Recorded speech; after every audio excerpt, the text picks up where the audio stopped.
Now, ladies and gentlemen, in your word processor, you've probably seen this bit of UI. It is of course the styles option. We see it a lot of the time. In fact, in the latest version of Microsoft Word, it is right in front of you the moment you started up the program. But maybe it's a feature that we don't really use. Maybe it's something we just skim over. But well, it has its use. And that's exactly what we're going to be looking at today. We're going to try and understand what these style options actually mean and how we can harness their full power. You're watching yet another Random Wednesday episode on 0612 TV.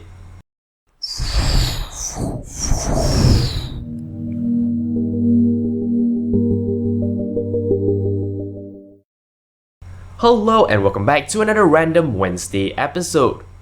So today's video is going to be quite light, it's going to be quite basic. We're just going to be looking at styles in a word processor. In this particular episode, we will be using two particular platforms to explain what is going on, namely Microsoft Word, the 2016 version, as well as Google Drive. If you're using a different word processor or an older version, well, chances are conceptually everything is still going to be the same. You're just gonna have to maybe look in slightly different places for things with slightly different names, but everything should still work as you expect. So without further ado, let us jump into part 1, what styles actually are. Turns out the answer to that is surprisingly simple. All you're really doing is you're telling your word processor when, a particular line of text is a title, is a heading, or even just normal text. Why would you want to do that is the more interesting part. You see, when your word processor is able to identify when a piece of text is a heading or a title, it can then do two things. In particular, it can actually affect either the look or the behavior of that text, or both. In this episode, we're going to cover both of these aspects, and what we're going to do is we're going to start with the formatting part. That is, of course, the look of the text.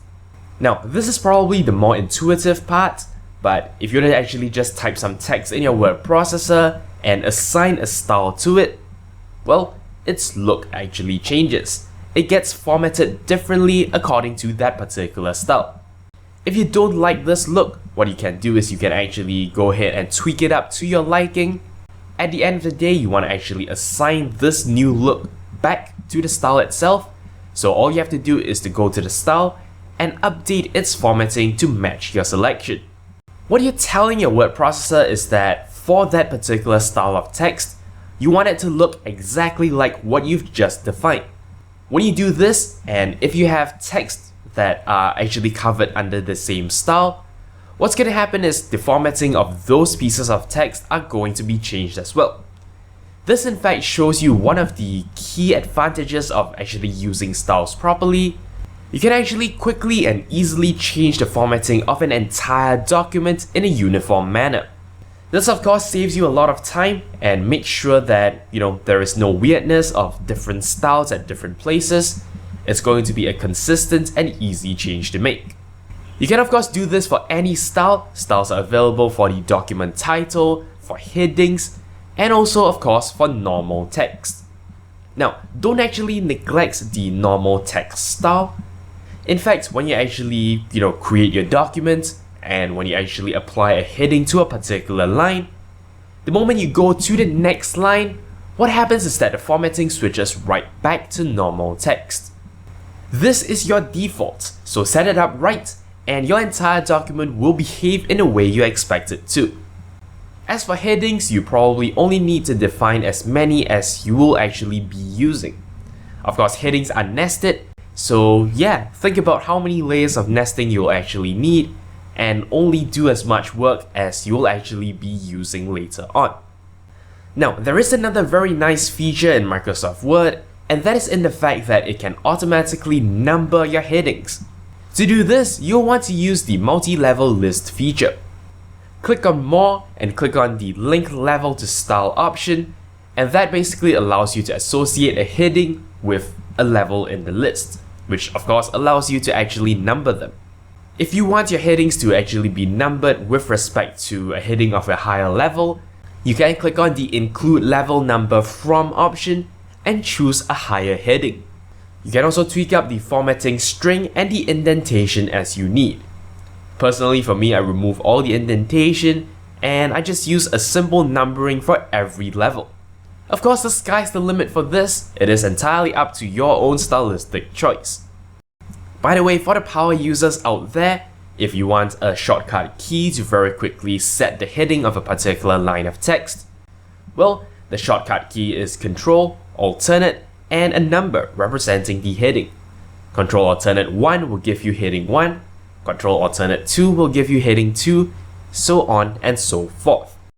So yeah, that's something to save you a few of your precious seconds. Now, using styles to set up the look of text is of course extremely convenient, but remember, that is only half the story. We can also change up the behavior of your word processor based on the fact that you have your headings in place. Now, the basic use of this is extremely simple. If you want a convenient way to actually jump around in your text, you can actually open up a navigation pane or an outline view, which, well, allows you to do just that. On Google Drive, you'll want to go to Tools, Documents, Outline. In Microsoft Word, you'll want to go to View, Navigation Pane.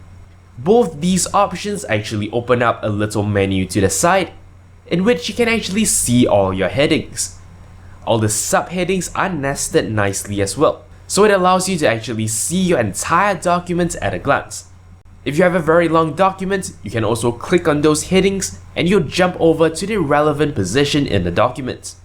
If you are a writer of fiction, then you can use the headings to actually set up your chapters, and that allows you to easily jump from chapter to chapter. So yeah, that's the outline view that makes it extremely convenient for you as the writer. But what if we want a little bit more? What if we want to actually embed this functionality into the text itself? Well, that is called the Contents page, and you can do just that. In Microsoft Word, you'll want to go to the Reference tab and click on Insert Contents page. On Google Drive, simply go to Insert, Table of Contents. Again, this table of contents is actually populated by the headings you've actually specified, and in the Microsoft Word version at least, it even actually nicely shows you the page number. Of course, you can actually click on your table of contents and jump to the relevant page. So if you're going to be exporting this as a PDF file, well, you'll actually be able to automatically create a working contents page. Whenever you actually add or change your headings, what you're going to have to do is you're going to have to go back to your contents page and actually refresh its contents. Your word processor will very quickly run through the documents again and update your entire contents page. In the case of the Microsoft Word version, of course, all the page numbers will be updated as well. And there you go.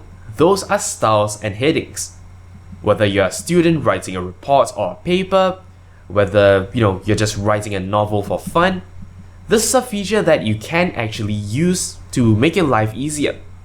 Hopefully this helps you in actually, streamlining your process. This helps you in saving a little bit of time, not having to scroll up and down. But yeah, basically that's it. These are styles, an often neglected feature in your word processor. Now that you know it, use it. That's all there is for this particular episode. Thank you very much for watching, and until next time, you're watching 0612 TV. Thank you very much for watching. If you liked this video, consider checking out the rest of my work on my channel. Alternatively, you may be interested in a playlist of my earlier work on computing and computer science topics. If you'd like to show me some monetary support, I am on Patreon. You can find a link to my campaign in the video description. Of course, you can simply like this video or leave a comment. I'll be sure to respond as soon as I can. To keep in touch with my future uploads, do subscribe to this channel. And for even more updates, check out the official Twitter account for this channel at 0612TV. Thank you for your support.